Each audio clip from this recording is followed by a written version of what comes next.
Y'all Mets dudes got a whole lot of, y'all have more to do with Busta Rhymes than y'all realize. You and Jay-Z attended the same high school in New York for a time. Yeah. Apparently also a famous rap battle in a high school cafeteria. Yeah, Jay-Z got the best of me in high school.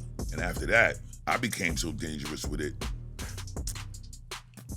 I don't think Jay-Z or nobody want to give me the opportunity on no rematch or try to see me on no battle level with it right now. Anyway. We want you right now to pick what Busta Rhymes song the Mets are going to take the field to today. All right, let me think. If it's my choice, can I pick more than one? It's one song. One song. I know, but can I pick? Come out to two songs. I know, but can I pick with the choices that I think? Hey, what's up? It's Vito Calisi and Jonathan Barron here at Meet at the Apple. We're here with Busta Rhymes. Busta, you're getting ready to throw the first pitch right now, right? Absolute. Now, Factamundo. did you check in with anybody? Because, I don't know, have you seen 50's pitch? Yeah, man, I definitely seen 50's pitch. Sometimes, see, 50, he's a real, he's a strategist. Like, sometimes he does things intentionally because he knows how to make sure that algorithm is working in his favor. I still refuse to believe, as athletic as he is, boxing and all of that, I refuse to believe that was a mistake. Inside job. You think it was an inside job? Definitely was an inside job. That's just me. I'm just going on my own feelings. I don't have no proof. I'm not basing it on anything factual. But I've seen his athletic ability several times. He's very precise in whatever he chooses to do. And I think we can all see that just in how he moves in general, from business to his music to all of that. So I just refuse to believe that he did that by accident, excuse me. But you're not going to do that. Huh? You're not going to do that. Oh, absolutely not. I like to look good at all times. I refuse to allow, even a speck of dust to be on any part of this divine genetic makeup that y'all have all been blessed with by the Most High.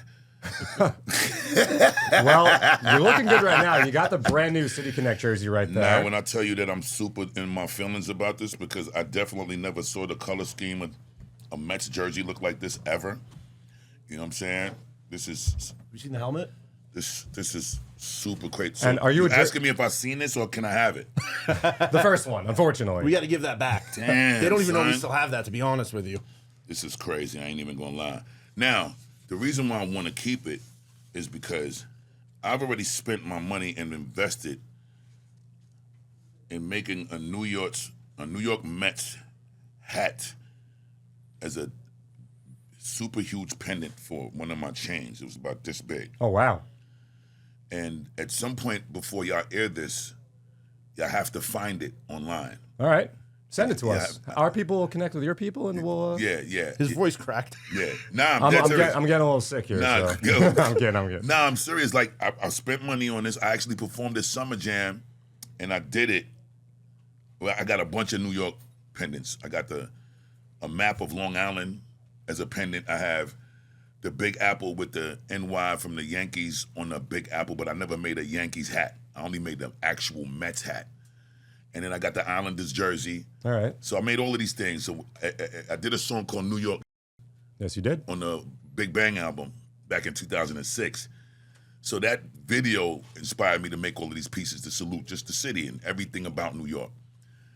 But in particularly, I only made a hat from the New York Mets with the blue and the NY in orange, the way the New York. That's it. Come, show it to me. There you go.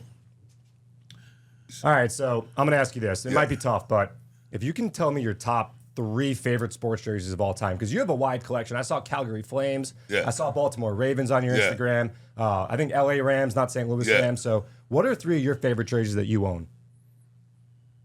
That Citi Connect's number 1 now, obviously. I'm not even going to lie. I don't have 3 favorites. No? Nah, because the problem is when I get a favorite, there'll be another version of my favorite that's made that I've never seen.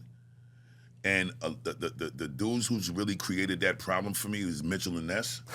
You know what I'm saying? Like, they'll do 4 Ken Griffey versions that's from vintage Ken Griffey, authentic,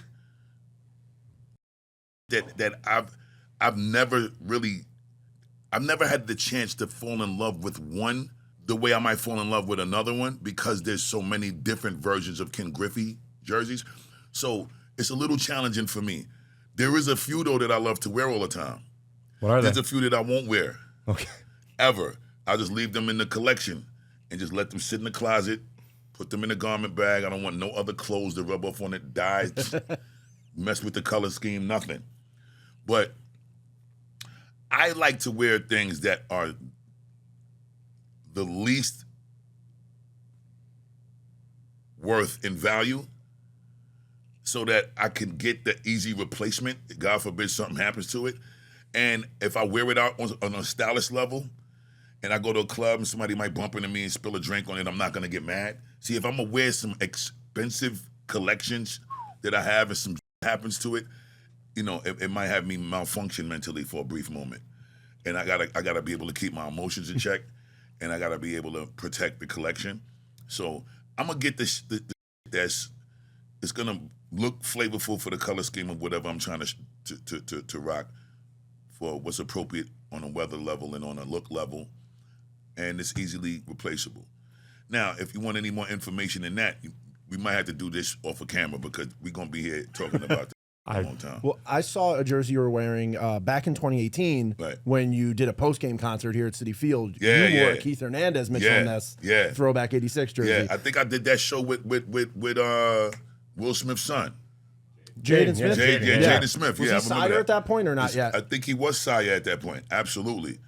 He definitely was sire already because when me and him was talking backstage, I actually had gotten him to do a song with my son, and he was killing shit as sire already. This is what was making me want him to do the song with my son, because my son is an MC as well. He's currently on my new album, Blockbuster, that's available and streaming everywhere right now.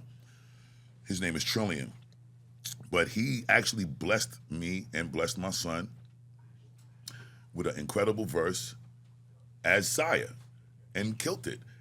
And I know it was done a while ago, but the streets might still be able to get blessed with that gift. Oh, yeah. And it's crazy because that moment was created here at that show. Shit is ill. Like this, y'all Mets dudes got a whole lot of shit. Y'all be kind of just like, y'all have more to do with Busta Rhymes than y'all realize. Oh, yeah. I mean, look, you're part of the fabric of this city. Thank you. And the internet, so I don't know if this is true or not, but the rumor has it that you and Jay-Z attended the same high school in New York for a time. Yeah. And there was apparently also a famous rap battle in a high school cafeteria. Yeah. Is that true? Yeah, George Westinghouse Technical and Vocational High School. I lost the battle. So how do you score the battle though? Like it was a speed rap battle. Okay. It really wasn't a speed rap battle, but he chose the speed rap. He was nice. He was with this crew called the Originators. They was all ill with the speed rap. I didn't even start really speed rapping until I put out this record called Daily Reminder on the second Leaders of the New School album in '93. That's the first attempt that I ever made at speed rapping. But I was first exposed to the speed rapping thing in like '86. There was two dancehall artists from Jamaica. One was called Lieutenant Stitchy and the other one was called Papa San.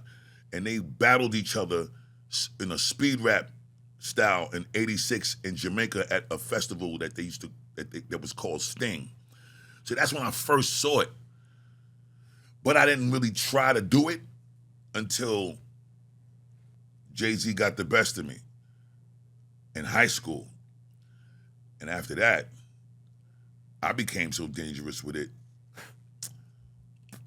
I don't think Jay-Z or nobody want to give me the opportunity on no rematch or try to see me on no battle level with it right now.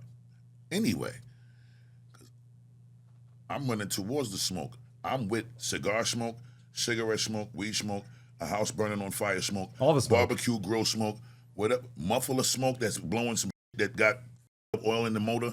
I'm with whatever smoke that exists. I run towards what most motherfuckers run from, all right? Because I'm with the shit all day, every day, and twice on Sunday. Are there any? Just for the record. Are there any other smokes? Actually, there might be the smoke alarms. I got to smoke. Do you know? For you. Wait, I'm with actually, the smokes too. I got we got to smoke for you. The players come out to smoke every game, and I'm the person who turns the smoke on. Good, I'm with that smoke too. Whatever you want, what they call that smoke. That's just smoke. It's the fog smoke. Fog smoke, right? Fog smoke. Yeah. That's me. I'm with that smoke too. Throw that shit the list too. You're going to see it today when the team takes the field. And actually, we want to ask you. The Mets are going to take the field to a Busta Rhymes song. Oh, wow. But we want you right now to pick what Busta Rhymes song the Mets are going to take the field to today. No pressure. All right, let me think. Here we go. If I had to choose, Got to be hyped. Got to get the crowd That's what I'm going. Got to saying. get the boys going. That's Got all- to get that's- Vito going to press the smoke. He does the smoke. I need to be pumped up, and I need to hit it at the right time. all right. It's a pressure spot. All right, so if it's my choice, can I pick more than one?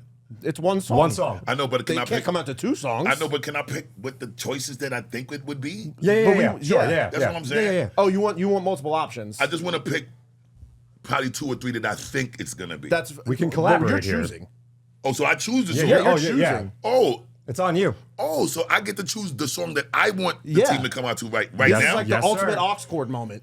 Oh, Yeah, man. all right. So it has to be between "Put Your Hands Where My Eyes Can See" or "Break Your Neck."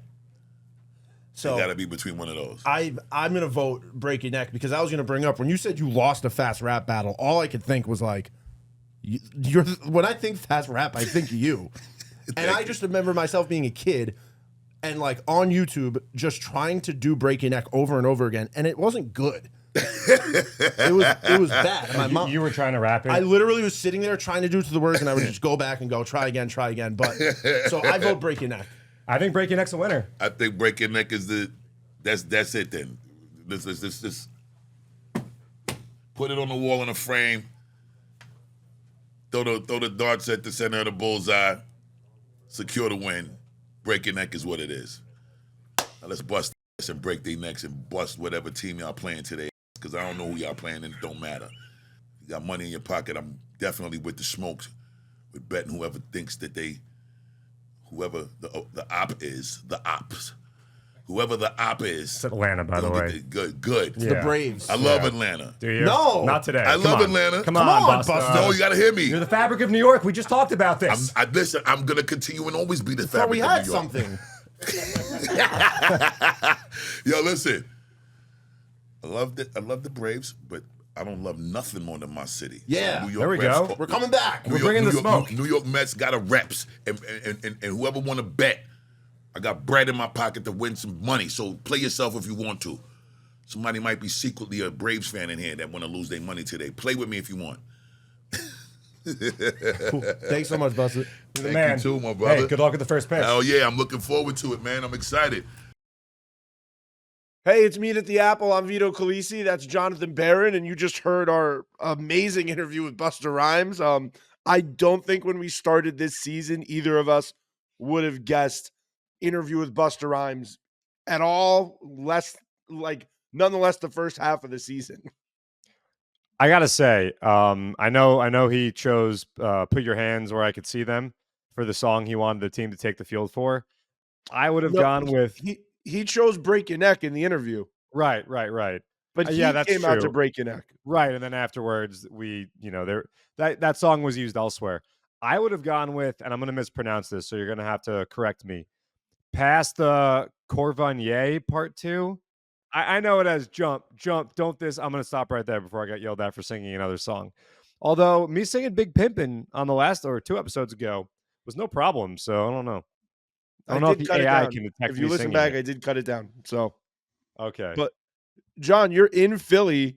What was it like to be there for the? It's not like the crowd was all riled up for the Mets to come back and win it, but you were there.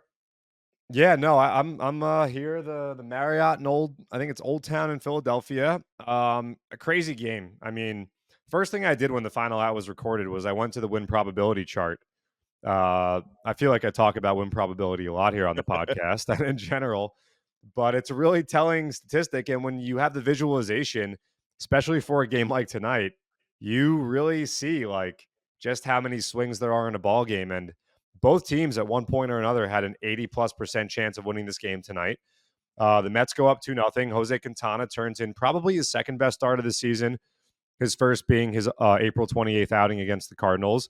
But that felt like eons ago by the time we got to the 7th inning, the 8th inning, the 9th inning, the 10th inning, the 11th inning. So they've really had some, that's not very common. With the new extra inning rule, obviously, a lot of these games are ending earlier in the 10th inning. But an all-around team effort. There was like a line change almost with the platoons, with Vientos coming off the bench when the Phillies threw lefties at them, and Harrison Bader coming off the bench and making an impact. So it was a crazy game. A lot of energy in the ballpark tonight. Philly fans they're excited. I mean, they've got a great team, like we talked about with Keith Rad, but the Mets did what they had to do to pull out a victory, and it's a big victory.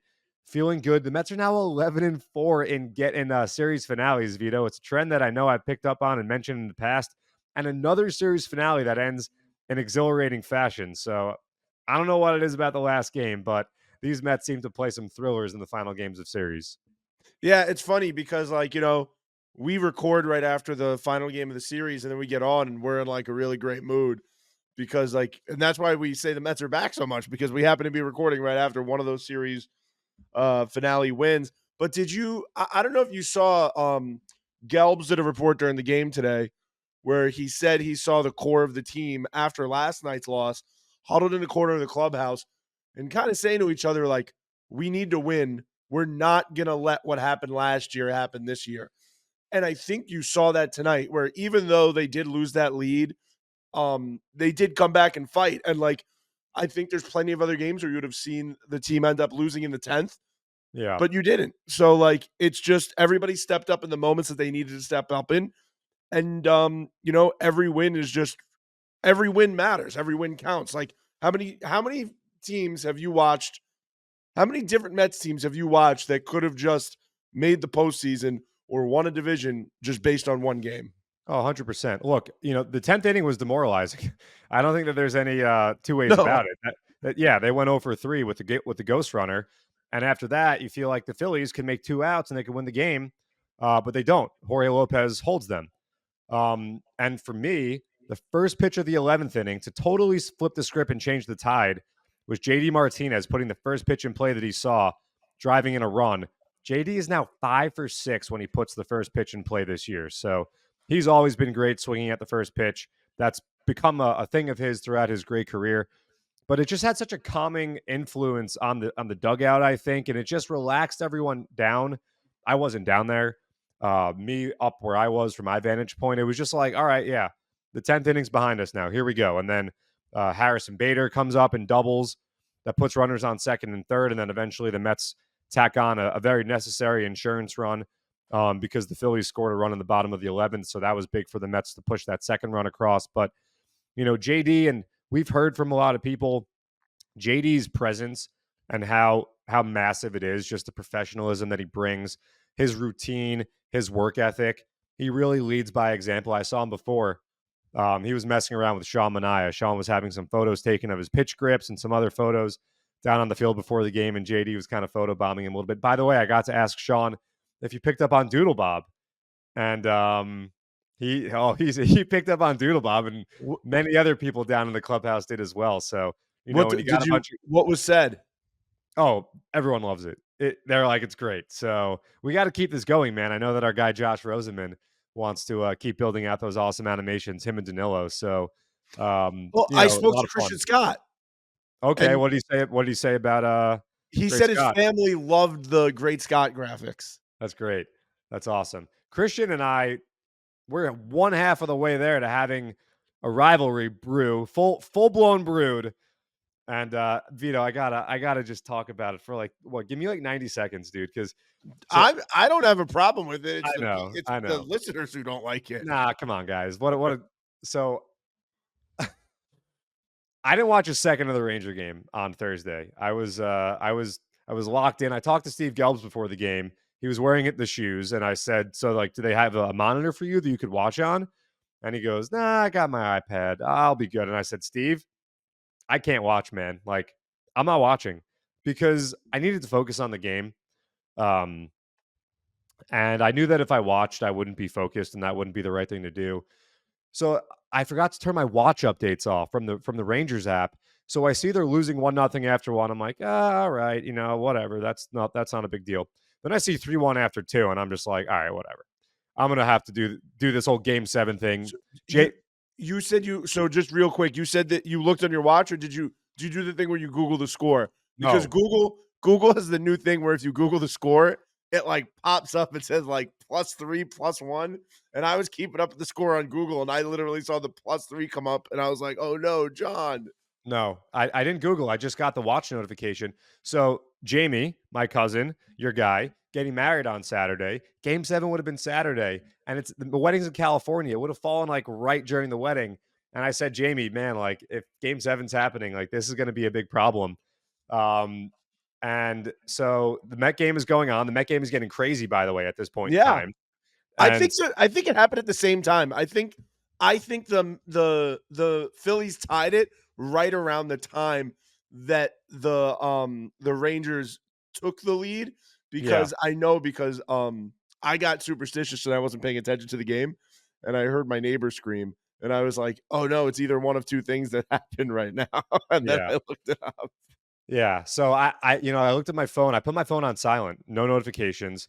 I check it. I have like 20 text messages, and I'm like, all right, same as you. Well, this is either good or this is bad. Yeah. And like my uncle's texting me, like, oh my God, holy smokes, what a period. And my in laws are going nuts. My friends are going nuts. And I'm like, all right, I got to check the score. Amanda Giannone, the incredible editor for the Mets, our girl Amanda, she texted me.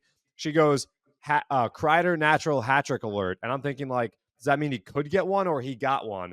And I check the score, and I see they're up 4-3 with like 2:30 to go. And I'm like, I'm not watching. I'm not turning it on. I cannot turn it on. And then I know that they scored the empty netter and that iced it. So yeah, it was crazy. Dude, this happened in 2012. For all the Ranger fans out there, if you know, you know.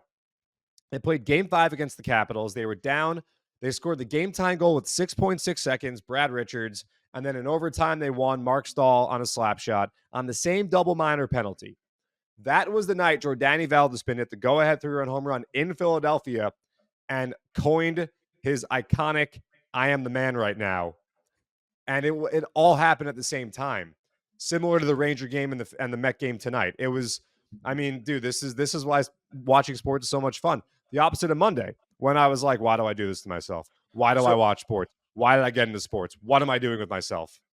Did you believe in the curse of the great Jane Bino, the Janie Murray curse at all? When I texted her after. I said, you're off the hook. I didn't say that. I said LGR. I didn't want to bring it up because I don't think she didn't like it. I brought it up yesterday, dude. She didn't like it. Dude, I texted her when the score was 3-1, and I said the curse of the great Jane Bino. Oh, And she just didn't respond. And then when the Rangers won, she said, I'm off the hook. And I was like, not really. for now until the next time. But yeah, Christian Scott, who's pitching on Friday night, who's actually pitching while the Panthers play. He's a diehard Florida Panther fan. We didn't bring it up when we talked to him because they had just lost game 1. And I didn't want to, I don't know. I felt like that would have been rubbing it in a little bit. So I just I didn't bring it up. But we asked him before we started the interview. I asked him if he was keeping track. He was in the dugout. The Mets were in St. Louis that night. And he said, yeah. So I asked him if he was planning on going to any games if they happen to be playing each other. Cause I didn't, I don't want to be Jinxie boy. I don't want to be Jinxie cat. Yeah. So, and he said, he was like, we'll see. He was like, it's a lot of night games when the Mets are back. So, yeah, it's hard to tell when they'll start the round, but the Rangers will probably start they will start at home. The best bet is that any of the games fall on Memorial Day or that Wednesday, it's Monday Memorial Day 4:00 start. Yeah, Wednesday is 4:00 start. No one's getting damaged. You'll get there by like midway through the second period. Still better than nothing, right? No, you got to be there from the beginning. That's why when we did the Christian Scott interview the day of game 2 against the Hurricanes, and I was like, I'm not going when I had the chance to go. It's because you got to be there for the whole thing, man. You got to be there for the team take the ice moment. That's a massive moment. Like if you pay to go, especially this round, and God willing, let's find some wood here. I think that was wood.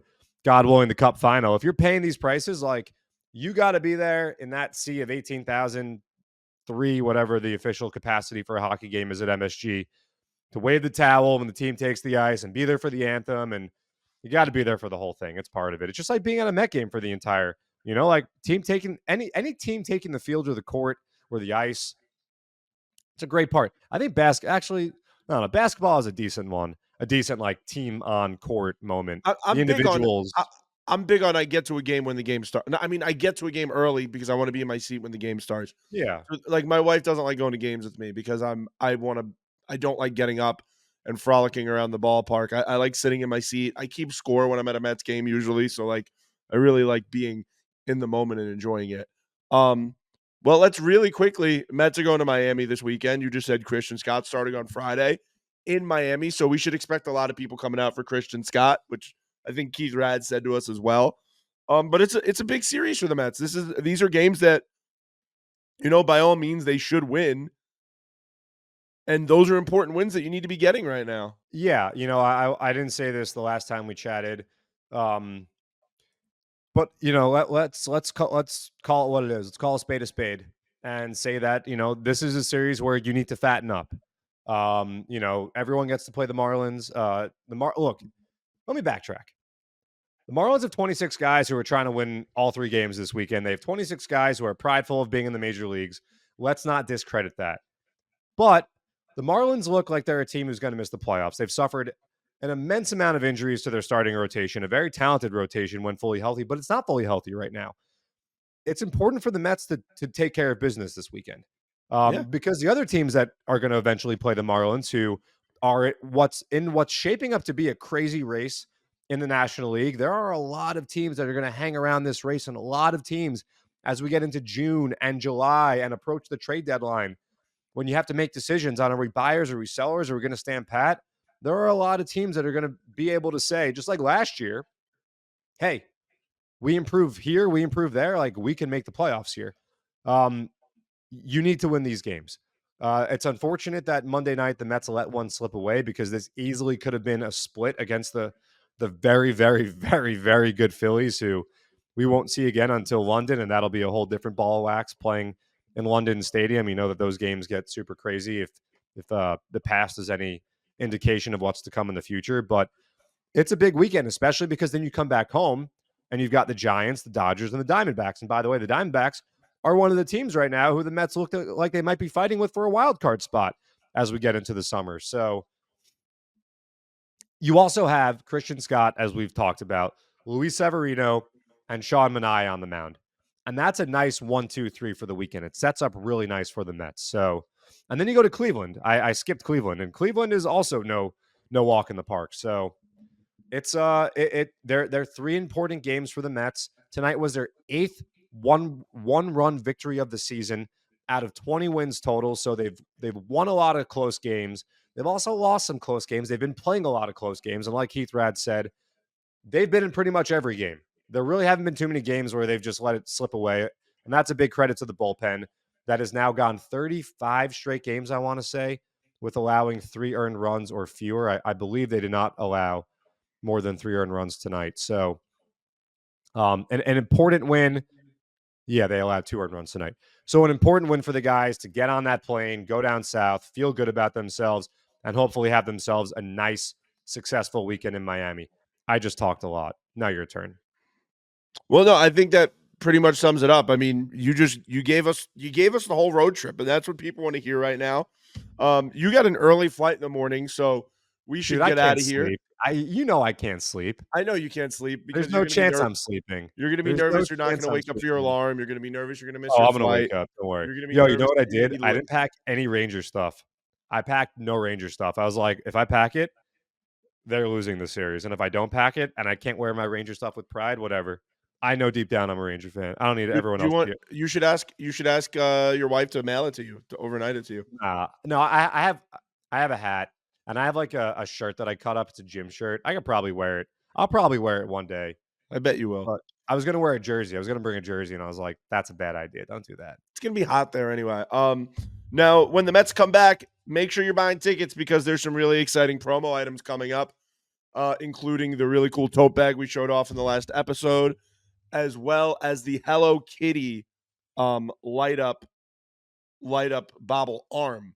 So those are really big. The Hello Kitty one, I've had a lot of people reach out to me and ask me about that one so far. So just make sure that you buy tickets to those games coming up. There's going to be a big homestand. I know that we've got some time, Vito, but not only do we have Hello Kitty, which the homestand starts a week from Friday, by the way. It's like not that far away.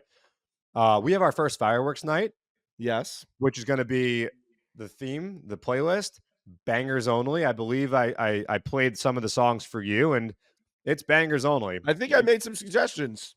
Yeah, get ready to sing your hearts out. It's going to be great. Didn't my And then suggestions make it? I think so. Yeah. Yeah. So don't make it like I just heard them. I was a part of it, baby. Yeah. No, you were. And then we got Daryl Strawberry, by the way, And coming up. Daryl Strawberry Day. I just want to say, it's just like a really interesting part when you work at a baseball, like when you work for a baseball team at a baseball stadium. Like when I was interviewing for this job, those aren't things I ever thought I would be a part of, and it's really funny. Like it's just I hope the listener understands like how weird it is when you work for a team where like this stuff, like you're just in a room and this stuff is happening and you all just like jump in and have ideas. And then that's what ends up being part of the show. And it goes as far as like what you hear on the podcast when we talk to a player and we see that something we mentioned to them gets thrown into like their actual in-game presentation. But it's just a really unique aspect of working for a team. No, but yeah, John, I mean, Daryl Strawberry Day is going to be absolutely electric. Doc Gooden Day was so much fun. Hopefully we have a little better weather that day, but still, the Daryl Strawberry Day with the Daryl Strawberry bobblehead coming the following day.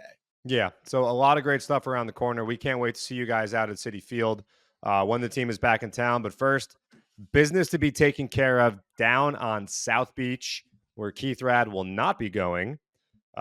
He will be just laying by the pool, chilling, keeping it cash. Oh, by the way, we'll sign off with this. I saw Howie in the bathroom after the Met game ended. And so they weren't able to watch the Rangers at all. Yeah. They couldn't get a TV in the radio booth. They were pretty much doing what I was doing, following along. Howie Rose had a great quote. I asked for his permission to quote him on this. He said yes. He compared Chris Kreider's performance in the third period. He said it was messianic, like Mark Messier, messianic. I was like, I love that, Howie. That's good. So messianic. Howie Rose is the best. We got to corner him before oh, he's a down. getaway No, he's day. down. I talked to him. He's down. He said, let me know. I didn't Awesome. tell him And about then our plan though, like our 10-part plan. I more didn't than 10 pitch him parts on that. if it's up to us. Well, we mentioned it to him in spring training and he seemed, remember, and he was into it. Yeah. He was enjoying his fried flounder, so I didn't want to bother him too much. No. He said he's down, so he's Awesome. down. Well, thank you guys for listening. You can follow us on Twitter. I'm at Vito F. Khaleesi. John is at JMB9191. Make sure to listen, subscribe on Apple, Spotify, wherever you get your podcasts. Make sure to leave us a rating, a review. You know, those 5-star reviews do help us, guys. Makes the bosses feel really good about us. So just make sure to leave some stuff, and we'll see you next time at the Apple. Let's go, Mets. Let's go, Rangers. Don't get mad about the hockey talk, guys. It's fun.